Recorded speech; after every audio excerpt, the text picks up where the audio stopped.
ಅದೇ ಬಾಳೆ ಎಲೆಯಲ್ಲಿ ರಾಮ ಹನುಮಂತನ ಊಟ. ರಾವಣನ ಸೇನೆಯನ್ನು ಸೋಲಿಸಿ ಸೀತೆಯೊಂದಿಗೆ ಶ್ರೀರಾಮನು ಪುನಃ ಅಯೋಧ್ಯೆ ತಲುಪಿದ ಮೇಲೆ ಅಲ್ಲಿ ಅವರ ಅದ್ದೂರಿ ಸ್ವಾಗತದಲ್ಲಿ ಒಂದು ದೊಡ್ಡ ಔತಣಕೂಟ ಏರ್ಪಡಿಸಲಾಗಿತ್ತು.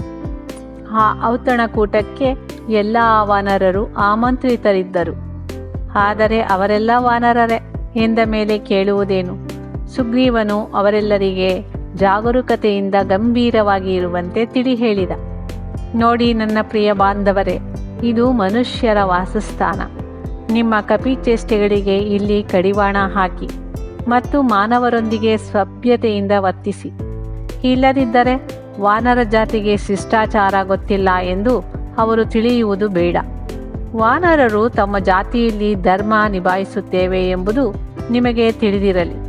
ಅಷ್ಟರಲ್ಲಿ ಒಬ್ಬ ವಾನರ ಮುಂದೆ ಬಂದು ಸುಗ್ರೀವನಿಗೆ ಕೈ ಜೋಡಿಸಿ ಹೇಳಿದ, ಪ್ರಭು, ನಾವು ಪ್ರಯತ್ನವಂತೂ ಮಾಡುತ್ತೇವೆ. ನಮ್ಮ ನಡತೆ ಒಳ್ಳೆಯತನದಿಂದ ಇರುವಂತೆ ನೋಡಿಕೊಳ್ಳುತ್ತೇವೆ. ಆದರೆ ನಾವಿರುವುದೇ ಕಪಿಗಳು. ಯಾವಾಗ ಯಾರಿಂದ ಏನೋ ತಪ್ಪು ನಡೆಯಲೂಬಹುದು. ಅಯೋಧ್ಯೆ ನಗರವಾಸಿಗಳ ಜೊತೆ ನಮ್ಮ ಒಳ್ಳೆಯ ಯೋಚನೆ ಉಳಿಯುವಂತೆ ನೋಡಿಕೊಳ್ಳಲು ನಮಗೊಬ್ಬ ಮಾರ್ಗದರ್ಶಕನ ಅವಶ್ಯಕತೆ ಇದೆ. ಆತ ನಮ್ಮ ಮಾರ್ಗದರ್ಶಕನಲ್ಲದೆ ನಮ್ಮ ನಡೆ, ನುಡಿ, ಊಟ, ವಸತಿಯಲ್ಲಿ ಯಾವ ತಪ್ಪಾಗದಂತೆ ನೋಡಿಕೊಳ್ಳುವವನಾಗಿರಲಿ. ಇದಕ್ಕಾಗಿ ನಮ್ಮಲ್ಲೇ ನ್ಯಾಯ ಮಾಡುವ ಹಾಗೆ ಆಗುವುದು ಬೇಡ. ಸದ್ಯಕ್ಕೆ ಈ ಜವಾಬ್ದಾರಿಗೆ ಶ್ರೀರಾಮನ ಪ್ರಿಯಭಕ್ತ ಹನುಮಂತನೇ ಸಮರ್ಥ. ಹೀಗಾಗಿ ಈ ಜವಾಬ್ದಾರಿಗೆ ಅವನೇ ವಹಿಸುವುದು ಸೂಕ್ತ. ಸುಗ್ರೀವನಿಗೆ ಆ ವಾನರನ ಸಲಹೆ ಸರಿ ಎನಿಸಿತು. ಅದರಂತೆ ಮರುದಿನ ಊಟೋಪಚಾರ ಇನ್ನಿತರೆ ಕೆಲಸಗಳ ನಿರ್ವಹಣೆಗೆ ಹನುಮನೇ ನಿಂತುಕೊಂಡ.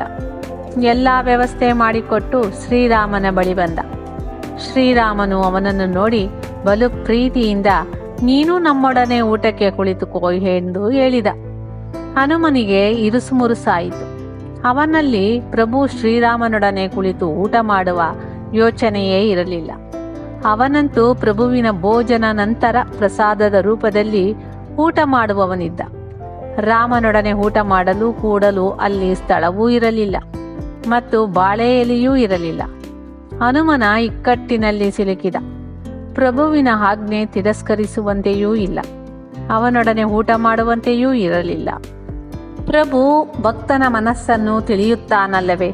ಹಾಗೆ ರಾಮನು ಅವನಿಗೆ ಊಟಕ್ಕಾಗಿ ಬಾಳೆ ಎಲೆ ಇಲ್ಲದ್ದು ಮತ್ತು ಕುಳಿತುಕೊಳ್ಳಲು ಜಾಗ ಇರದ್ದು ಗೊತ್ತಾಯಿತು.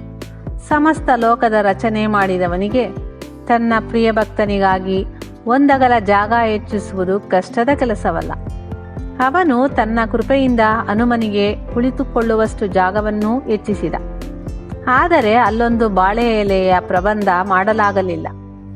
ಆಗ ಅವನು ಹನುಮನಿಗೆ, ನನ್ನ ಪ್ರಿಯ ತಮ್ಮನಂತವನು, ಪುತ್ರನ ಹಾಗೆ ಇರುವವ ಹನುಮನೆ, ನೀನು ನನ್ನ ಊಟದ ಎಲೆಯಲ್ಲೇ ಊಟ ಮಾಡು. ಭಕ್ತ ಮತ್ತು ಭಗವಂತ ಇಬ್ಬರು ಒಂದೇ. ಹನುಮನನ್ನು ಪೂಜಿಸುವವರು ನನ್ನನ್ನೇ ಪ್ರಾಪ್ತ ಮಾಡಿಕೊಳ್ಳುತ್ತಾರೆ. ಪ್ರಭು ಶ್ರೀರಾಮನ ಮಾತಿಗೆ ಹನುಮನು ಹೇಳಿದ, ಹೇ ಪ್ರಭು, ನೀನು ಎಷ್ಟೇ ನಿನ್ನೊಂದಿಗೆ ತುಲನೆ ಮಾಡಿದರೂ ನಿನ್ನ ಸಮ ನಿಲ್ಲಲಾರೆ. ನಾನು ನೀನಾಗಲಾರೆ. ಹಾಗಾಗುವ ಇಚ್ಛೆಯೂ ನನಗಿಲ್ಲ. ನಾನು ಸದಾ ಸರ್ವದಾ ನಿನ್ನ ಸೇವಕನಾಗಿರುವೆ ಮತ್ತು ಇರುತ್ತೇನೆ. ನಿನ್ನ ಚರಣಗಳಲ್ಲೇ ನನ್ನ ಸ್ಥಾನ ಇದೆ ಮತ್ತು ಇರುತ್ತದೆ. ಹೀಗಿರುವಾಗ ನಾನು ನಿನ್ನ ಊಟದೆಲೆಯಲ್ಲಿ ಊಟ ಮಾಡಲಾರೆ. ಹನುಮನ ಪ್ರಭುವಿನೊಡನೆ ಊಟಕ್ಕೆ ಕುಳಿತುಕೊಳ್ಳಲು ನಿರಾಕರಿಸಿದ್ದರಿಂದ ಆ ಊಟದೆಲೆಯ ಮಧ್ಯದಲ್ಲಿ ತನ್ನ ಕೈಯ ಮಧ್ಯದ ಬೆರಳಿನಿಂದ ಒಂದು ರೇಖೆ ಎಳೆದ. ಆಗ ಆ ಎಲೆ ಒಂದಾಗಿದ್ದರೂ ಊಟಕ್ಕಾಗಿ ಎರಡರಂತಾಯಿತು. ಒಂದು ಭಾಗದಲ್ಲಿ ಪ್ರಭು ಊಟಕ್ಕೆ ಕುಳಿತರೆ ಇನ್ನೊಂದು ಭಾಗದಲ್ಲಿ ಹನುಮನು ಊಟಕ್ಕೆ ಕುಳಿತ. ಜೀವಾತ್ಮ ಮತ್ತು ಪರಮಾತ್ಮ ಏಕ ಹಾಗೂ ಅದ್ವೈತ ಎರಡು ಸಂಕೇತದೊಂದಿಗೆ ಬಾಳೆ ಎಲೆ ಈಗಲೂ ಒಂದೇ ಇದ್ದರೂ ಎರಡಾಗಿ ತೋರುತ್ತದೆ. ಅಂದರೆ ದ್ವೈತದಲ್ಲಿ ಅದ್ವೈತ. ಇದು ಸೃಷ್ಟಿಯ ವ್ಯವಸ್ಥೆ. ಬ್ರಹ್ಮ ಮತ್ತು ಜೀವನ ಅಂದರೆ ದ್ವೈತದಲ್ಲಿಯೇ ಅದ್ವೈತ ಎಂಬುದು ಇದ್ದು ಅದನ್ನು ತಿಳಿದವ ಜ್ಞಾನಿ. ಜೈ ಶ್ರೀರಾಮ್. ವೀಕ್ಷಕರೇ, ನನ್ನ ವಿಡಿಯೋ ನಿಮ್ಗೆ ಇಷ್ಟವಾಗಿದ್ದರೆ ಶೇರ್ ಮಾಡಿ, ಲೈಕ್ ಮಾಡಿ. ನನ್ನ ಮುಂದಿನ ವಿಡಿಯೋ ನೋಡಲು ದಯವಿಟ್ಟು ನನ್ನ ಚಾನಲ್ಗೆ ಸಬ್ಸ್ಕ್ರೈಬ್ ಆಗಿ. ಮತ್ತೆ ಭೇಟಿಯಾಗೋಣ. ಧನ್ಯವಾದಗಳು.